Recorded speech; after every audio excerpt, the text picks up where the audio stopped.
Kadang-kadang kita berpikir bagaimana mungkin ada seorang wanita yang sangat baik akhirnya harus bersama dengan orang yang sangat jahat. Semua takdir Allah adalah baik, teman-teman semua. Kalau bukan Asiyah yang menjadi istri Firaun, tidak pernah ada seorang ibu yang merawat Musa alaihissalam. Bukankah bayi Musa alaihissalam dirawat oleh Siti Asiyah?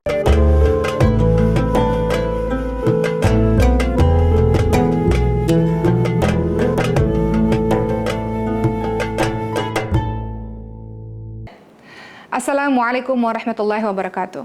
Sahabat sekalian yang dirahmati oleh Allah SWT, tahukah ada 4 wanita penghulu syurga?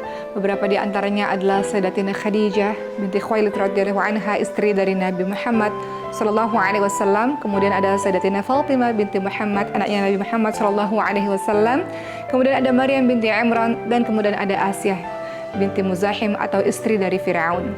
Izinkan saya bercerita tentang kisah seorang Asiyah, seorang wanita yang terkenal dengan kesabarannya yang sangat luar biasa. Firaun sangat mencintai Asiyah dan ingin menikah dengan Asiyah. Tentu saja Asiyah tidak menginginkan hal ini, karena bagaimana mungkin dia menikah dengan seorang laki-laki yang menganggap dirinya adalah Tuhan, sangat sombong, sangat kejam, dan bisa melakukan apapun untuk mendapatkan apa yang dia inginkan. Maka pada saat itu Asiyah menolak pinangan Firaun, dan Firaun pun mengambil orang tua dari Asiyah, dikurung dan disiksa olehnya. Satu-satunya cara agar orang tua dari Asiyah bisa selamat adalah Asiyah menerima pinangan dari Firaun. Maka Asiyah pun terpaksa menerima dan terpaksa menikah dengan Firaun dengan syarat orang tuanya harus dibebaskan dan diberikan kehidupan yang baik.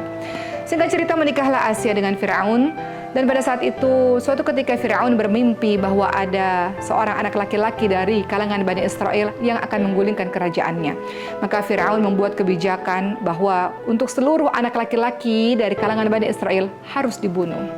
Maka tentu saja hal ini membuat ibunda dari Nabi Musa alaihissalam merasa sangat ketakutan.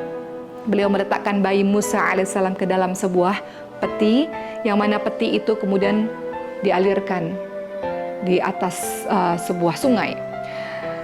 Kemudian apa yang terjadi, teman-teman sekalian? Ternyata peti itu ditemukan oleh istri dari Firaun, yaitu Asiyah. Pertama kali Asiyah menemukan bayi di dalam peti, Asiyah langsung jatuh cinta kepada bayi tersebut. Dan Asiyah meminta kepada Firaun agar diizinkan untuk merawat bayi tersebut. Tentu saja Asiyah adalah orang yang sangat dicintai oleh Firaun. Maka permintaan Asiyah pun diikuti oleh Firaun. Apa yang terjadi berikutnya? Ternyata kehadiran Nabi Musa alaihissalam membuat sebuah perubahan besar untuk keluarga Firaun dan Asiyah tentunya, dan bangsa Mesir pada saat itu. Waktu terus berjalan sampai pada akhirnya Nabi Musa alaihissalam berbicara dengan Allah Subhanahu wa taala, dan Allah Subhanahu wa taala meminta Nabi Musa alaihissalam untuk berdakwah kepada Firaun dan untuk mengajak Firaun dan kaumnya untuk menyembah Allah Subhanahu wa taala. Tentu saja Firaun yang sombong, yang menganggap dirinya Tuhan ini tidak mau menerima. Maka diadakanlah duel perlombaan, di mana Firaun mengumpulkan seluruh tukang sihir yang terkenal di Mesir untuk melawan Nabi Musa alaihissalam.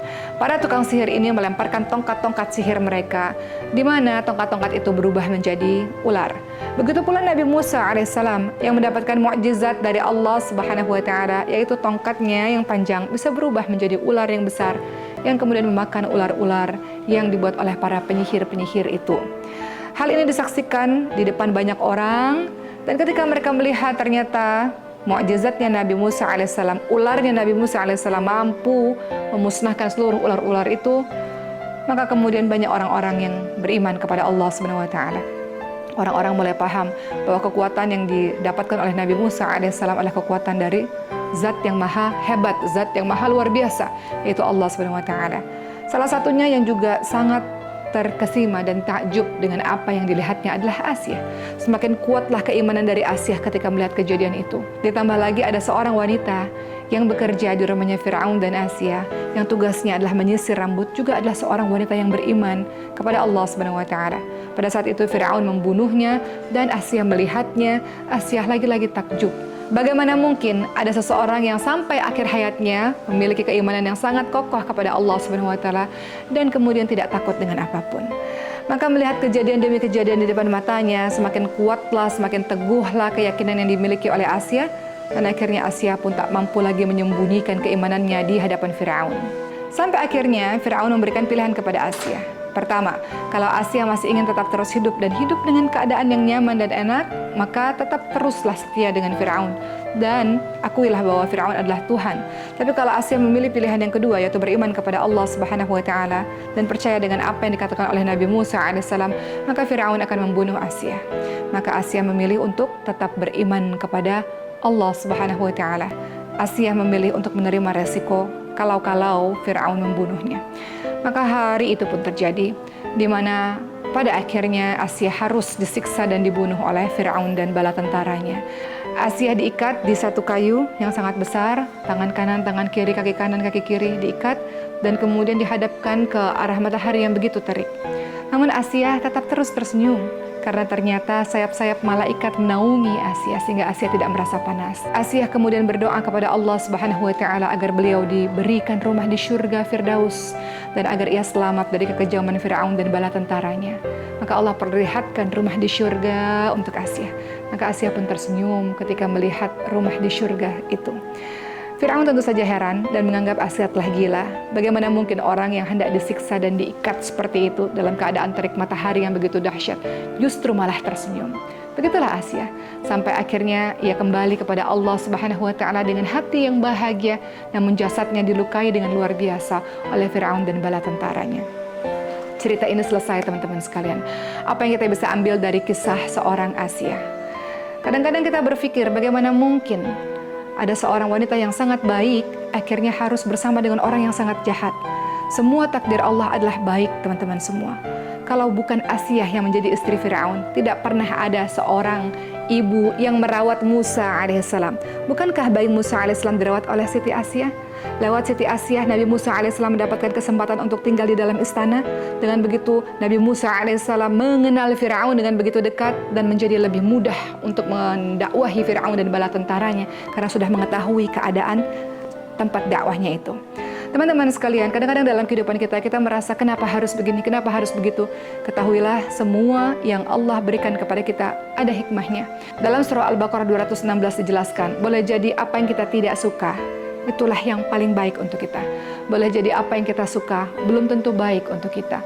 Allah mengetahui, manusia tidak mengetahui. Lewat kisah Asia kita bisa belajar banyak hal tentang bagaimana takdir Allah tidak akan pernah salah. Yang kedua, bagaimana kesabaran menghantarkan kita menuju kepada kecintaan Allah Subhanahu wa Ta'ala. Teruslah menjadi orang-orang yang husnuzon kepada Allah Subhanahu wa Ta'ala. Teruslah menjadi orang-orang yang sabar ketika menghadapi ujian Allah yang silih berganti. Dan akhir hidupmu insya Allah husnul khatimah. Akhir hidup yang baik, akhir hidup yang akan disambut oleh para malaikat-malaikat di pintu langit sana dengan kalimat Salamun alaikum bima sabartum. Engkaulah orang yang diberikan salam penghormatan oleh para malaikat berkat kesabaranmu di dunia, dan engkau insya Allah adalah orang-orang yang berhak untuk memasuki syurganya Allah Subhanahu wa Ta'ala. Insya Allah.